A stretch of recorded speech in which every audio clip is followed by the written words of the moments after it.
இப்ப பார்த்தீங்கன்னா, போன தேர்தலுக்கு முன்பு, நீங்க தீபாவளி விருந்து உபசரிப்புல உங்க வீட்ல வைக்கும்போது, ஜாகிர் உங்க வீட்டுக்கு வந்தாரு.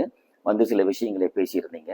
அதே நேரத்துல நீங்க அந்த வியன் கூட இணைஞ்சு நீங்க தேர்தல்ல நிக்கிறேன் என்ற ஒரு சூழல் வரும்பொழுது, அன்வார் இப்ராஹிம் வந்து நீங்க ஒரு இனவாதி, நீங்க ஒரு இன ரீதியில நீங்க செயல்படுறீங்கன்னு சொல்லி உங்கள முத்திரை குத்தி, இதனால உங்களுக்கு அந்த சீட்டு இல்லாம போச்சு. அந்த அடிப்படையில பார்க்கும்பொழுது, இந்த வருகின்ற இந்த பொதுத் தேர்தல்ல உங்களோட நிலைப்பாடு எப்படி இருக்குன்னு நினைக்கிறீங்க? அன்வாருக்கு என்னன்னு சொன்னாக்கா, அவரு இப்படி சொல்லி இந்தியன் அஜெண்டாவை அவர் நுப்பாட்ட பாக்குறாரு.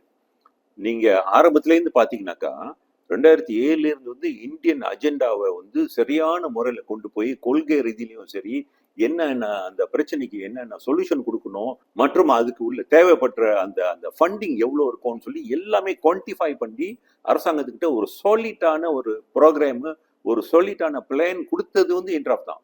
அது நான் பல வாட்டி கொடுத்துருக்கேன். அன்வார் ஆட்சி எடுத்த பிறகும் நான் அது கொடுத்துருக்கேன். ஸோ என்னன்னு சொன்னாக்கா, அன்வாரை பொறுத்த வரைக்கும் அவருக்கு ஒரு வலுவான இந்திய இந்து தலைவர் இருக்கக்கூடாது. அதுதான் அவரோட நோக்கம்.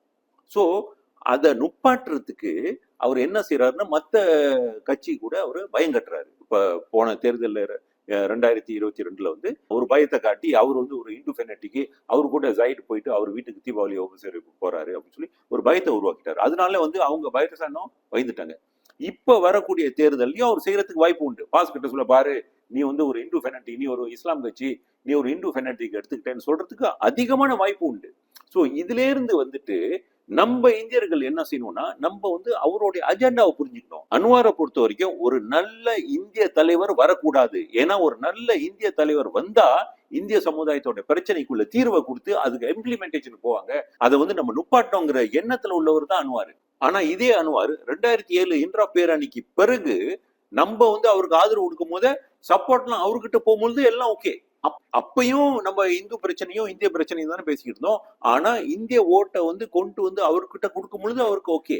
அதே மாதிரி தான் 2018 அவரு ஜெயில இருந்தாலும் கூட அவருடைய கூட்டணி பக்கத்தான அரப்பான்ல மாதியர் வந்த பிறகு நம்மள எடுத்த கையோட நம்ம இந்திய சமுதாயம் எல்லாம் பக்கத்தான அரப்பானுக்கு ஓட்டு போடணும்னு சொல்லி நம்ம கேம்பெயின் பண்ணும் பொழுது அப்போ ஓகே.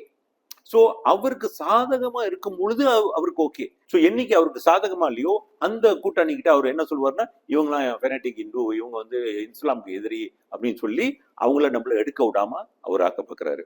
சோ இதுல இருந்து சமுதாயம் என்ன உணரணும்னு சொன்னா, நம்ம கொள்கை அடிப்படையில இந்திய சமுதாயத்தோட அடிப்படை உரிமைக்கும் சரி, இந்து ஆலயங்களும் சரி, கல்வியும் சரி, பொருளாதாரத்திலையும் சரி, மேம்பாட்டு திட்டத்திலையும் சரி, நம்மளுக்கு சரியான முறையில கேட்கறனால நம்மள ஒரு ஹிந்து ஃபெனட்டிக் சொல்லி முத்திரை குத்தி எந்த கூட்டணியும் நம்மள எடுக்காம அவங்க ஆக்குறாங்க. இதுக்கு ஒரு முற்றுப்புள்ளி வைக்கணும்னு சொன்னா இந்தியர்கள் ஒரு முடிவு எடுக்கணும். நம்ம தொடர்ந்து அன்வார் இப்ராஹிமுக்கு அடிமையா இருக்க போறோமா, அல்லது நம்மளுடைய உரிமைக்கு நம்மளுடைய பிள்ளைங்க, நம்மளோட பேர பிள்ளைங்களுடைய எதிர்காலத்துக்கு நம்ம துணிஞ்சு நின்று நம்ம ஒரு நல்ல தலைமைத்துவத்துக்கு சப்போர்ட் பண்ண போறோமாங்கிற முடிவை இந்திய சமுதாயம் தான் எடுக்கணும்.